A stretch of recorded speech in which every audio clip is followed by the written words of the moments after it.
Wonderful good day, ladies and gentlemen. Good morning here out of Vancouver. It's a horrible rainy day today, but we are here at the offices of the EnWave Corporation. You remember the food dehydration technology company we are now accompanying for several years. And with me here is the not brand new, but still the new CEO, John Budreski. And we would like to talk now a little bit about his first 6 months. John, welcome. Okay, thank you, Jochen. Good morning, and good to see you again, and welcome to Vancouver. Thank you. Your first 6 months, what happened? My first 6 months have been very exciting. I came to this company because I really like the technology, and I found now that I like it even more so. I've enjoyed working with the people, gotten to know them better, and I've spent some time identifying some places where we can make improvements on a small scale and on a large scale. Okay, fine. So what did you find when you started with the company, and what is now the status? I mean, what did you change? We made some small changes. I've dedicated my efforts into two areas. There are some small structural things that I've made a list of, and I'm working through on a one-by-one basis. So we needed a new head for the audit committee. We needed a chartered accountant, a CPA, for that role. So we brought Mary Richards on board for that. We had one director who was a little bit conflicted, and better off having that person dedicate the resources to our joint venture. So that director has stepped down and is now more fully committed to our joint venture, which is a plus for us. There's been some things in the way that we handle our contracts with our partners, those who are paying us royalties, where we've improved those a little bit. So it's things like that, little structural things, little contractual things that I've been working on to improve, and there's more to come you'll see in the future on that. On the larger side, it's very clear to me that the technology is spectacular, and where we can dedicate more resources is in the finding of new partners who will pay us a royalty stream.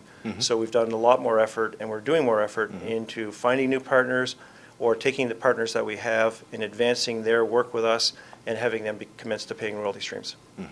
Let's talk about paying royalty streams, because I think this is key to your business for the future. You want to achieve, a lot of royalties, of course. Yes. That's why you're doing the business. Can you give us maybe a little bit an idea about the status for this year and for next year? Well, what's happening this year is very exciting for us. We have sold a machine to Hormel. That machine is under construction today. That machine will be installed and running in late in the second quarter, early in the third quarter. And that's a large one, I think. Wasn't it like $1.5 million? That is a large one. It's a $1.5 million machine. It's our flagship production machine, 100 kilowatt machine. So that will begin production, let's say, in the summer, and that will commence royalty stream payment to us. So that's very exciting. We are in the late stages of constructing a machine for Bonduelle. I was actually at our plant yesterday and visited with that machine.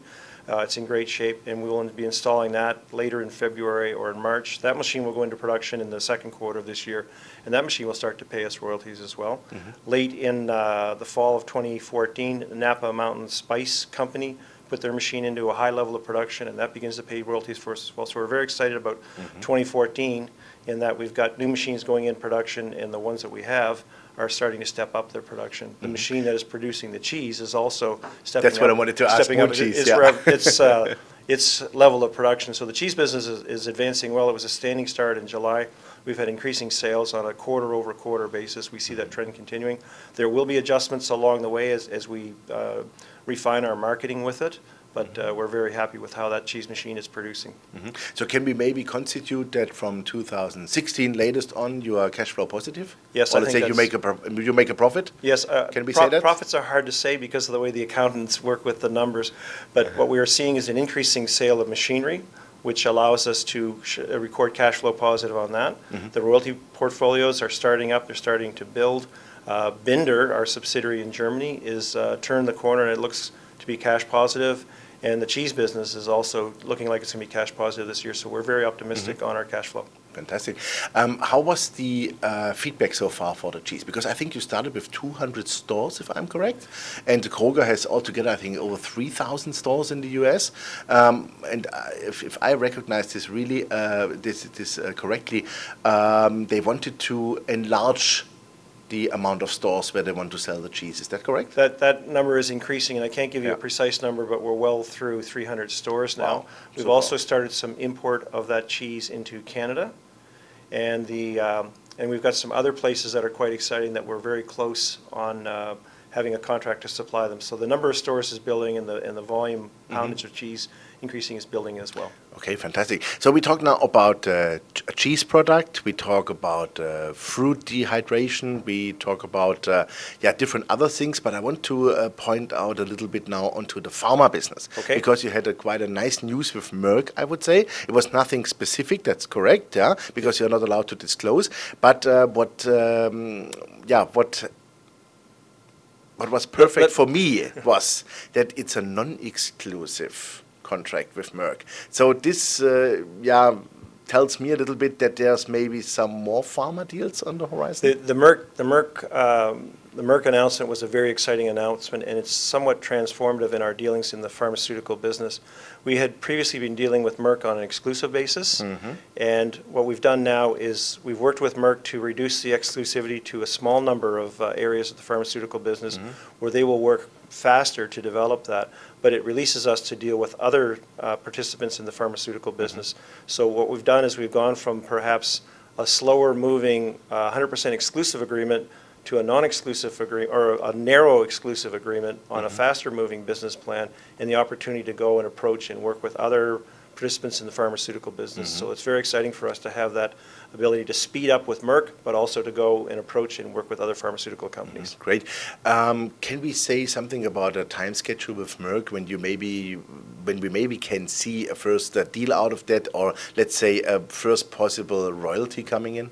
That's hard to predict. These are large companies, and they work to their own timetable. But we're optimistic that things will be coming later in this year or early next year. Okay. 3 most important things you want to achieve this year?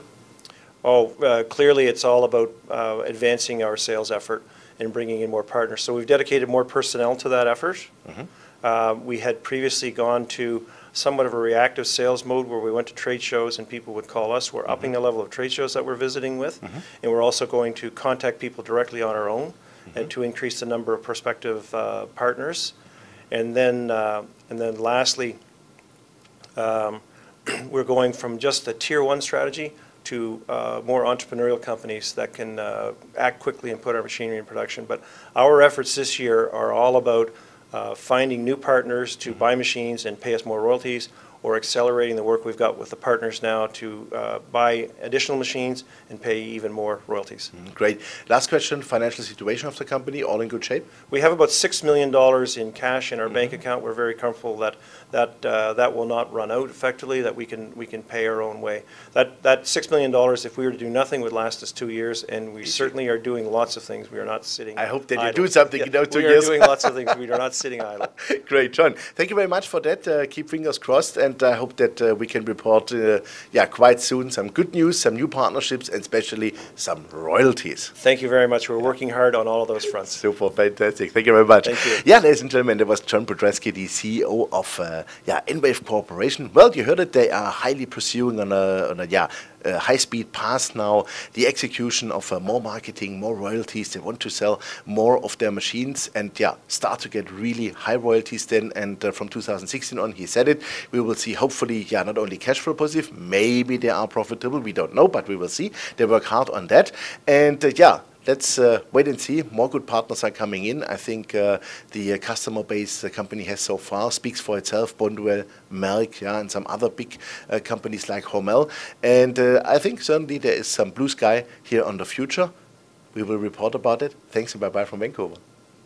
Thank you.